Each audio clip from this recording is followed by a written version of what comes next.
एक सास द्वारा रचित अपनी बहू पर यह कविता बहुत ही प्यारी व निराली है।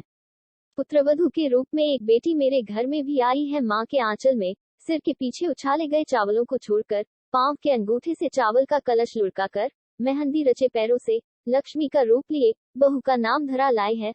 पुत्रवधू के रूप में एक बेटी मेरे घर में भी आई है। माँ ने बड़े अरमानों से दामाद के संग गठजोड़े में बांध विदा किया। उसी गठजोड़े में मेरे बेटे के साथ आंखों में सपनों का संसार लिए आई है।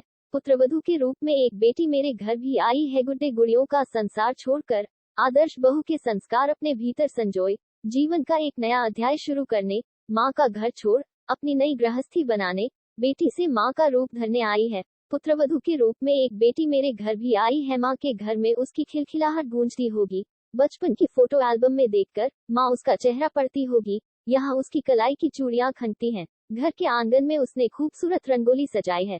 पुत्रवधू के रूप में एक बेटी मेरे घर में भी आई है। उसने माँ के घर की रसोई नहीं देखी शायद, यहाँ रसोई में खड़ी वो डरी डरी सी घबराई है। मुझसे पूछ पूछ कर खाना बनाती है। मेरे बेटे को मनोहार से भोजन करा के प्रशंसा सुन खिलखिलाई है।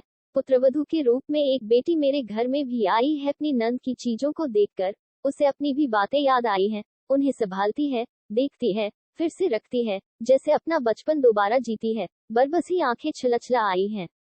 पुत्रवधू के रूप में एक बेटी मेरे घर में भी आई है। जब भी मुझे बेटी की याद आती है, मैं हूं ना कहकर तसल्ली देती है। उसे फोन करके यहाँ मिलने आने को कहती है। अपने मायके से फोन आने पर आंखें खुशी से चमक उठती हैं। मायके मिलने जाने के लिए तैयार होकर आई है।